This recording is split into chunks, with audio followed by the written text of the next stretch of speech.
بسم اللہ الرحمن الرحیم۔ آج میں آپ کو ایک غزل کے کچھ اشعار سناتا ہوں۔ ان کا کانٹیکس تھوڑا سا فرق ہے۔ جب آپ زندگی میں مشکل فیصلے کرتے ہیں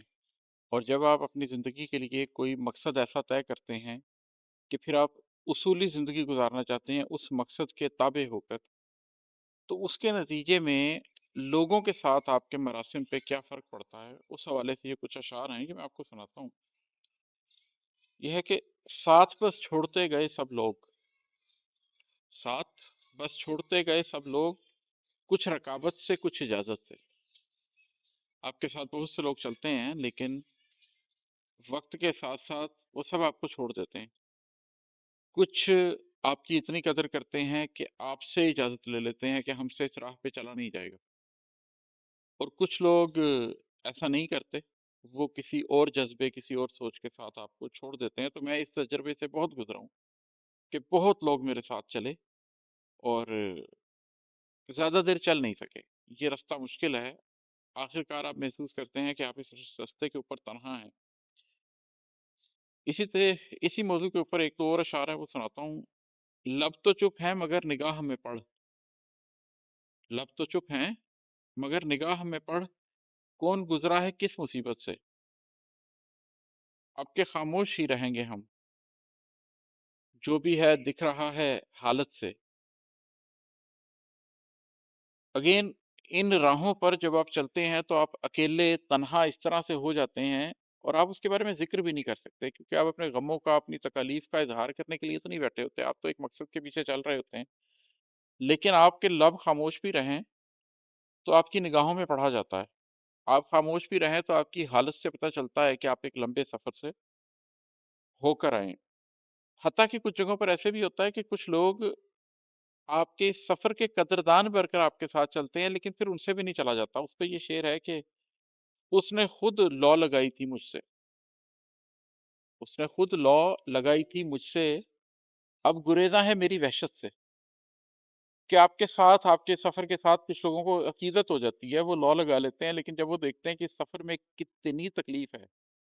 تو پھر وہ اس وحشت کی وجہ سے آپ سے گریزاں ہونے لگ جاتے ہیں۔ میں اپنی زندگی کی کہانی ابھی تو نہیں سنا رہا، وہ انشاءاللہ تعالیٰ پھر کبھی آپ لوگوں کو سناؤں گا، لیکن میں آپ کو ایک تمثیل بتانے کی کوشش کرتا ہوں کہ ہوا کیا۔ ہوتا یہ ہے کہ آپ یوں سمجھیے کہ ایک پہلی یا دوسری جماعت میں 10 بچے پڑھتے ہیں یا 20 بچے پڑھتے ہیں، اور وہ بہت متاثر ہو جاتے ہیں کسی دن کہ ہم ڈاکٹر بننا چاہتے ہیں، ہم ہارٹ سرجن بننا چاہتے ہیں، ہم برین سرجن بننا چاہتے ہیں۔ وہ 20 بچے اکٹھے ہوتے ہیں اور یہ فیصلہ کرتے ہیں کہ ہم سرجنز بنیں گے۔ اب ان میں سے کوئی 5ویں میں پڑھنا چھوڑ دیتا ہے، کوئی 7ویں میں پڑھنا چھوڑ دیتا ہے، کوئی میٹرک کے بعد چھوڑ دیتا ہے، کوئی پڑھتا تو ہے لیکن ڈاکٹر بننے کی بجائے انجینئر بننے کی طرف چل پڑتا ہے۔ ایک مدت تک آپ کو یہ لگتا رہتا ہے کہ نہیں، میں باقی لوگوں کو ابھی بھی یاد دلاؤں کہ ہم نے ڈاکٹر بننا ہے، دوبارہ سے احساس دلاؤں کہ محنت کرنی ہے، اسکول چھوڑ دیا تو دوبارہ جوائن کر لو، میٹرک میں نمبر اچھے نہیں آئے تو دوبارہ پیپر دے دو۔ لیکن یہ صرف ایک لمٹ تک ہوتا ہے۔ ایک دن آپ کو احساس ہوتا ہے کہ آپ نے اگرچہ سوچا یہ تھا کہ یہ پوری جماعت یہ کام کرے گی، لیکن آپ نے وہ میٹرک بھی کر لیا، آپ نے ایف ایس سی بھی کر لیا، آپ نے ڈاکٹر بھی بن گئے، اس کے بعد آپ نے اسپیشلائزیشن بھی کر لی، اس کے بعد آپ سرجن بھی بن گئے، and one day you suddenly realise کہ you are the only one who is the heart surgeon اور the brain surgeon, and you suddenly realise کہ یہ آپ ہی کی منزل تھی۔ یو سڈنلی ریئلائز کہ یہ 20 لوگوں نے نہیں کرنا تھا، یہ آپ کو لگتا تھا کہ ہم 20 کے 20 کر لیں گے اور آپ سب کو ابھارتے رہے، اور اب فرق اتنا ہو چکا ہے کہ جب ایک بچے نے دوسری میں پڑھنا چھوڑا اور آپ چوتھی میں تھے تو آپ اس کو موٹیویٹ کرتے رہے کہ تم بھی پڑھو، لیکن اب جب آپ نے میٹرک اور ایف ایس سی اور ایم بی بی ایس اور ایف آر سی ایس اور سب کچھ کر لیا ہے، اور اب جب کہ آپ ایک سرجن بن گئے ہیں، تو وہ گیپ اتنا زیادہ کریٹ ہو گیا ہے کہ اب یہ بے سود ہے۔ اب آپ کسی اگلی نسل کو تو انسپائر کر سکتے ہیں، لیکن وہ لوگ جو آپ کے ساتھ چلے تھے ان کو دوبارہ سے آپ اس رستے پہ لے کے نہیں چل سکتے۔ تو میں نے جو زندگی میں رستہ چنا تھا، اس میں میں اکیلا نہیں تھا، میرے ساتھ بھی کچھ لوگ چلے تھے، لیکن کہیں نہ کہیں کسی نہ کسی جگہ پہ وہ لوگ پیچھے رہتے رہے، اور مجھے بہت دیر سے جا کر اس بات کا احساس ہوا